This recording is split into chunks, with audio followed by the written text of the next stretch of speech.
Belum pernah Allah menciptakan makhluk seindah manusia, sesempurna manusia. Belum pernah. Itu di Ragunan makhluk Allah puluhan ribu. Bandingin sama kita, bagus mana?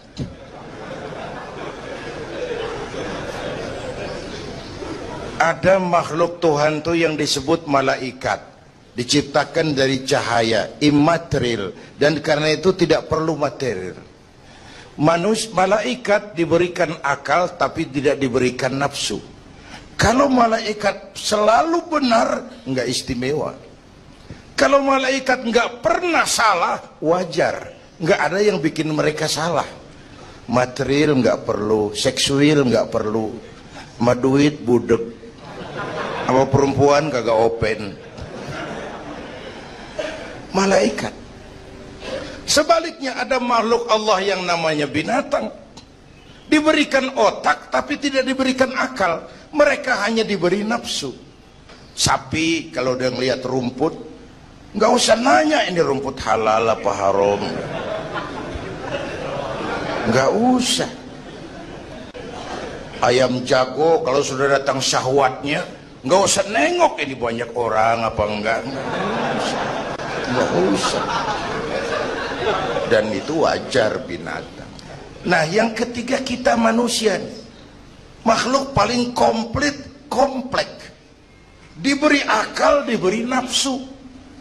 Tiap hari sejak bangun tidur sampai tidur kembali terjadi pergolakan perjuangan antara bisikan akal dan nafsu. Kadang akal menang, kita naik jadi malaikat, cuman potongannya manusia. Kadang nafsu menang, kita turun lebih kayak binatang, bahkan lebih rendah daripada binatang, lebih buas daripada binatang. Buas-buasnya sapi, makanannya cuma rumput. Manusia kalau sudah buas itu aspal, kabel telepon, minumnya solar.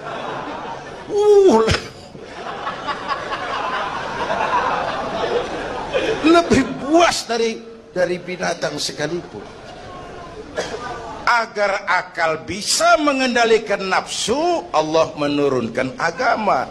Bukan menghilangkan, mengendalikan, mengatur. Manusia tanpa nafsu bukan manusia. Manusia nafsu melulu, kebo.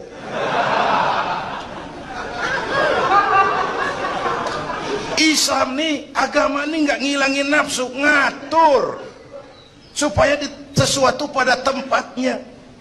Jangankan hidup berkehidupan, pakai kopiah saja mesti ada caranya tuh. Ya, ada cara. Ceramah ya gini, dagang miringin dikit, main gaple begini.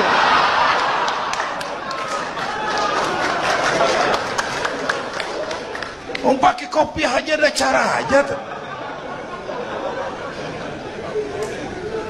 Mengendalikan nafsu itu ditempatkan pada tempatnya, bukan menghilangkan nafsu.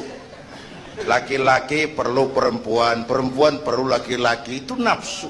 Islam ngatur lewat pintu yang disebut nikah.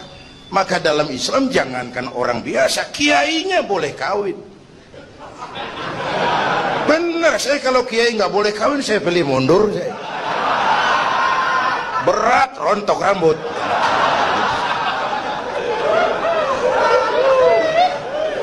Ngatur. Saudara-saudara hadirin yang saya hormati, jadi ternyata di sini bukan perjalanan terakhir. Bahkan ini harus jadi titik awal ke depan, menata hari esok yang lebih pasti dan lebih baik. Pertama, jangan pernah terniat kita akan kembali ke sini lagi. Jangan pernah terniat bahwa kita optimis, itu harus. Bahwa kita semua punya salah, itu pasti. Nih, saya nih, Zainuddin nih, kalau mengharap masuk surga pakai amal yang saya kerjakan sendiri, roman-romannya tipis harapan. Bener. Sholat saya berapa banyak saya tahu, Sedekah saya berapa duit saya tahu. Sholat saya berapa banyak saya tahu. Terus saya baca sejarah. Nabi Adam dosanya atu. Makan buah khuldi, Nabi Adam dosanya atu. Dikeluarin dari surga. Kita dosa banyak, pengen masuk. Kan kagak nyambung nih, nggak nyeklek nih. Untung Allah itu bukan Tuhan pendendam. Allah itu ramah dan penuh rahmat. Manusia, dosamu banyak. Coba kau lihat, rahmatku jauh lebih banyak. Manusia, dosamu besar. Lihat ampunanku jauh lebih besar. Kau nangis di hadapanku, aku senyum melihatmu. Kau berjalan menujuku, aku lari menyambutmu. Sini manusia, sini. Itu yang bikin kita optimis. Allah ramah dan penuh rahmah. Tuhan kita bukan Tuhan pendendam. Jangankan kita nih yang ada dalam Duratan apa Riyadhus Shalihin itu kan riwayat lama. Ada mbahnya bajingan. Tengik lagi. Ini pernah membunuh 99 manusia. 99 orang dibunuh. Bayangin. Satu hari datang hidayah. Datang hidayah, ada keinginan taubat kembali. Berangkat dia cari ustadz mau menyatakan taubat. Yang ditemuin ustadz belum tapi matang, masih mengkel. Assalamualaikum ustadz. Salam. Kenapa ustadz, saya mau nanya apa, saya mau taubat, bisa nggak sih? Emang dosa ente apa? Saya pernah bunuh 99 orang ustadz. Oh, ente kelewatan amat. 99 mau gedean itu, susah taubatnya. Susah. Enak aja 99 dibunuh. Kurang ajar ente. Oh, niat namanya bajingan digituin, naik darahnya. Sialan nih ustadz nih. Orang mau taubat kok ngomongnya nggak enak. Gue pikir daripada 99 dengan gue lempengin nih. Akhlakul karimah itu kriterianya itu langsung dari Allah. Jadi bukan manusia yang menentukan sesuatu itu baik, benar, salah. Itu hak prerogatif Allah. Nah, akhlak ini lebih lengkap, lebih sempurna daripada daripada adat misalnya. Anak muda yang lewat di depan orang tua membungkukkan badan, itu dianggap sudah cukup beradat, tapi belum tentu berakhlak. Niatnya apa dia bungkukin badan? Ngelihat kaki-kaki udah bongkok. Tergantung niatnya. Secara adat dia sudah beradat, tapi belum tentu berakhlak. Bergantung motivasinya. Oleh sebab itu dalam Islam, akhlak itu 3. Pertama, akhlak kepada Tuhan. Ini yang terpenting dan ini pondasi. Akhlak kepada Tuhan itu intinya 2. Jangan menyekutukannya dengan sesuatu pun, jangan menyembah kecuali hanya kepadanya. Itu berakhlak apa tidak kita kepada Tuhan, kelihatan dari 2 ini. Jangan menyekutukannya dengan sesuatu, jangan menyembah kecuali hanya kepadanya. Itu sumber nilai akhlak. Jangan menyekutukan Tuhan dengan terang-terangan atau remeng-remeng. Kadang-kadang kita terang-terangan enggak, remeng-remeng kejebak. Gue entak pakai cincin ini nih, tuh cincin dah. Gue entak pakai cincin ini nih. Jangan anak perawan, nenek-nenek lihat gue lemes. Nenek-nenek ya lemes. Nah, jangan menyembah kecuali hanya kepadanya. 1. Yang kedua, akhlak kepada sesama. Baik sesama muslim, non-muslim, dan seterusnya. Yang ketiga, akhlak kepada lingkungan. Dia mau pohon ini kan kita harus berakhlak. Sama air kita harus berakhlak. Satu saat kampung saya banjir, saya ngomong sama engkong saya, "Kong banjir kong." Kata engkong saya, "Biarin, bukan salah air, habis salah lo." Salah kita bagaimana? Lah, lo tempat air lo tempatin. Yang punya tempat datang dia kagak ngerti, ini tempat gua di sini nggak beda lo. Banjir. Artinya apa? Di Jakarta ini kita nggak ngasih tempat buat air, pantas dong dia ngayap kemana-mana. Al-Quran mengajarkan wa tilkal ayyamu nudawiluha bainan nas Hari itu kami putar di antara manusia. Tidak ada yang tetap. Segalanya pasti berubah. Sehingga para filosof bilang yang tetap adalah perubahan. Yang tetap adalah perubahan. Ada saat datang, ada saat pergi.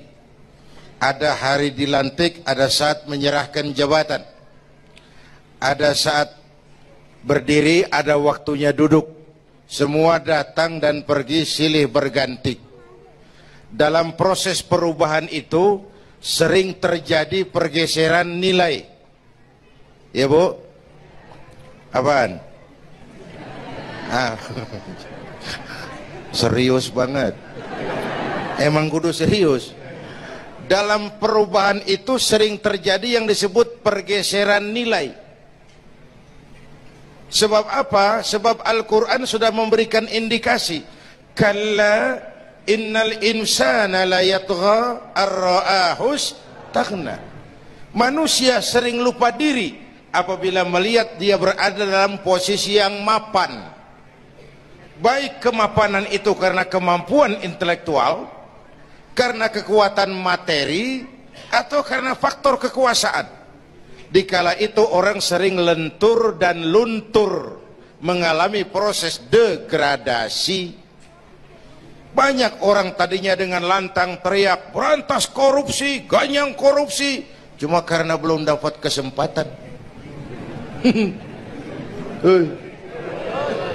Begitu dapat kesempatan, korupsinya lebih gila dari yang diteriakin. Ada nggak yang model begitu? Di luar negeri. Di luar negeri, luarnya lagi malah. Terjadi proses degradasi. Makanya saya sih ngarepin ini menteri-menteri kabinet baru kayak yang kemarin dilantik, DPR baru, saya ngarepin waktu dilantik tuh baca doanya nawaitu sauma godin. Niat puasa dulu deh. Ini negara lagi kurang tapi bagus, ekonomi masih gonjang-ganjing, rakyat masih Senin Kemis. Nawaitu sauma godin dulu deh. Nunda dulu, nunda tempe boleh abis maghrib. Nunda entaran. Tahu boleh abis maghrib. Menteri mau naik mobil mewah boleh, ntar kalau ekonomi udah mendingan, rakyat napasnya udah pada lega. Nawaitu saum, ini malah dilantik malah Allahumma lakasumtu. Doa buka puasa yang dibaca habis rakus semua jadi.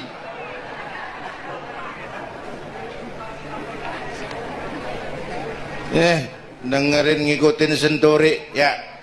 Ban bingung kita. Siapa yang nanggung jawab ini? Yang jawab banyak banget, yang nanggung kagak ada. Bener nih. Yang jawab semua jawab pakai jurus bekelit. Yang nanggung kagak ada. Nih ujung-ujungannya saya khawatir kayak lagu Bengawan Solo. Akhirnya ke laut. Kalau udah ke laut udah kagak ada yang ngurusin, udah ribet urusan.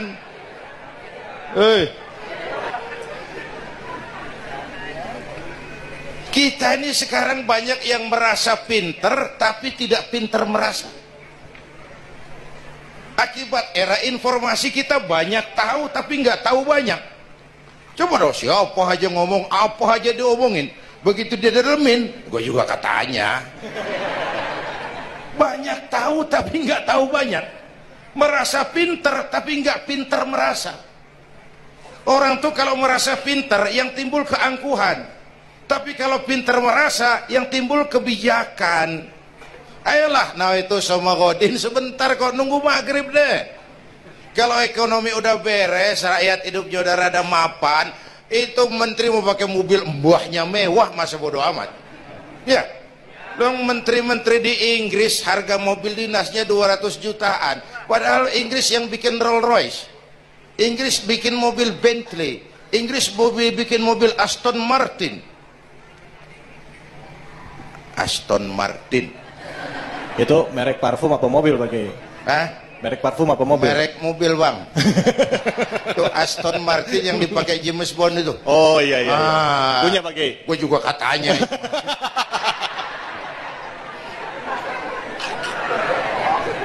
Lah mobil menterinya harga 200 jutaan. Menteri-menteri Malaysia pakai mobil Proton Saga, produknya sendiri. Kita 1,3 miliar. Mudah-mudahan mobil dinas baru ini bisa meningkatkan kinerja saya, kata seorang menteri. Dodol. Apa hubungannya mobil mewah sama kinerja? Apa hubungannya mobil mewah sama kinerja?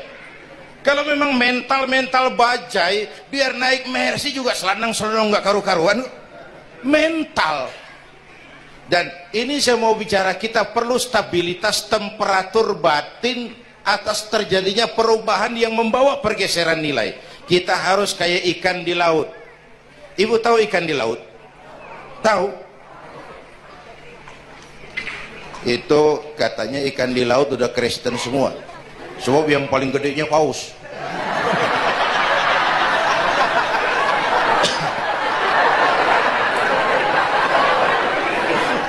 Menghadapi arus perubahan kita itu harus seperti ikan di laut, kata saya tadi.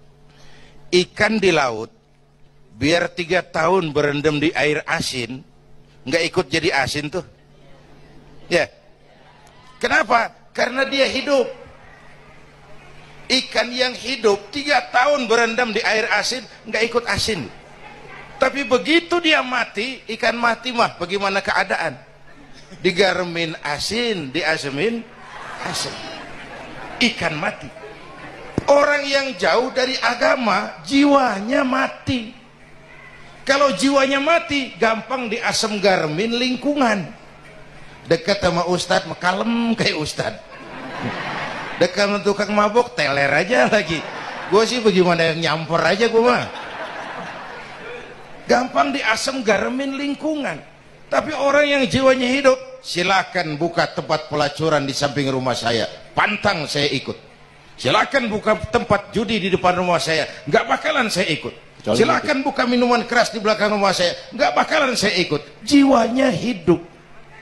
Dan jiwa akan hidup kalau agama hidup di hati kita. Kita tidak bisa menghindari perubahan. Kita tidak bisa menghindari arus persaingan. Sekarang ini jangankan dagang, jadi kiai juga kalau nggak sanggup bersaing. Ini bahasa kasar tapi jujur. Curhat. Karena sekarang orang hidup di zaman banyak pilihan. Pergeseran nilai pastilah terjadi.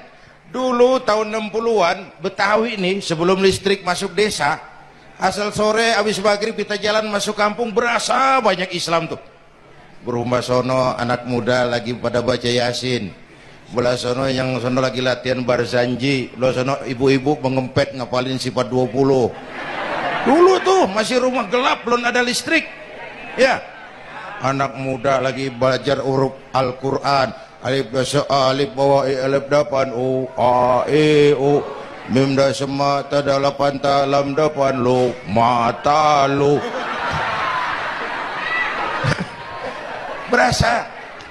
Nah, begitu masuk listrik, rumah pada terang, terjadi pergeseran nilai. Apa yang kita lihat? Televisi main gede-gedean. Ya, ya, ngaku lu ngaku. Suara Al-Quran sepi. Jangankan yang baca barzanji, yang apal sifat 20, yang baca Quran pun sepi. Ini pergeseran nilai. Dulu sosial kontrol tajam, Pak. Orang peduli sama lingkungan.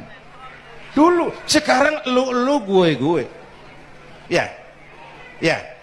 Dulu kalau ada anak gadis hamil di luar nikah, aib, malu selebar kampung. Sekarang makanan hari-hari. Benar-benar nih. Ibu-ibu lebih menghargai selingkuh daripada poligami. Ayo ngaku. Yang bapaknya senyumnya lebar banget nih Pak. Yang bapak. Terjadi pergeseran nilai. Nah, kita ingin pergeseran nilai itu yang positif, bukan yang negatif. Nah, supaya bisa kita harus punya filter. Ini kan abad entertain, Pak. Orang pandai membangun pencitraan sekarang ini. Karena rakyat kita, umat kita ini kan sekarang kayak daun kering, Pak. Gampang dikumpulin, susah diikat. Berisik, gampang dibakar. Cepat heran, gampang kagum. Masyarakat mall. Nih ibu-ibu nih, coba asal ada mall baru, rame-rame aja berangkat. Belah sono buka, rame-rame dia ke sono. Kagak belanja. Numpang heran doang. Ke sono heran, kemari kagum.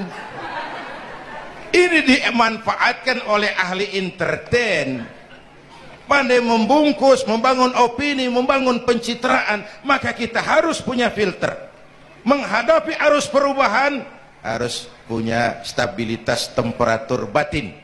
Apa konsepsi dasarnya? Agama, Bu. Kekuasaan kalau jatuh ke tangan orang beriman, aman.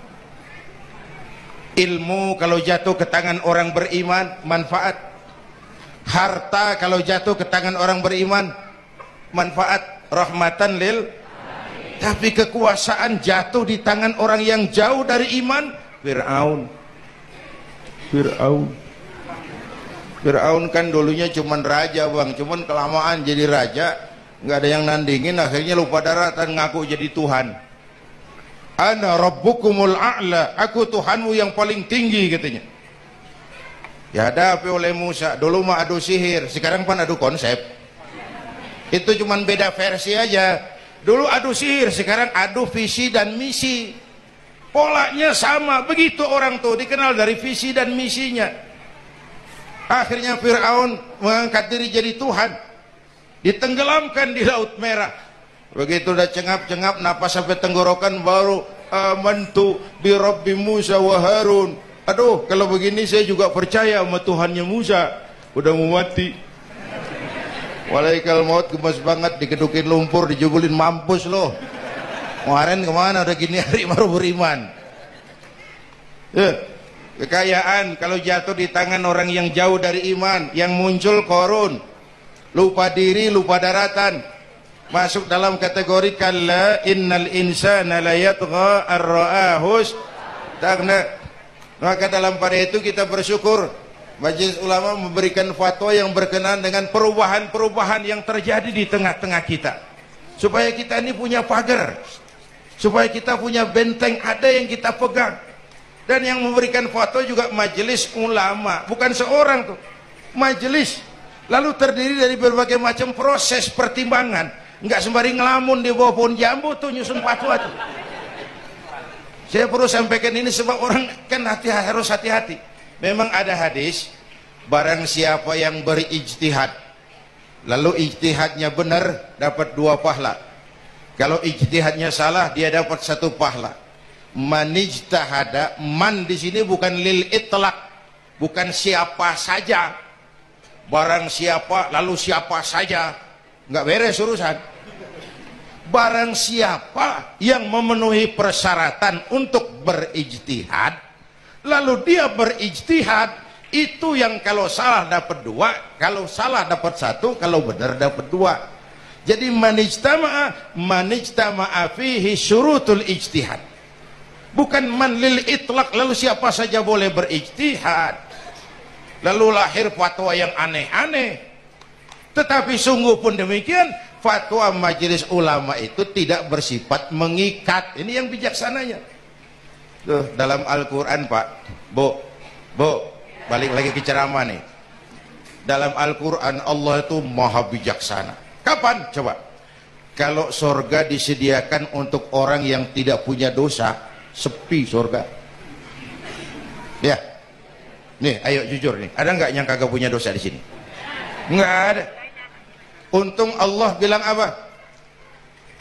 Wa amma man sakulat mawazinuhu fahuwa fi 'ishatir radiyah.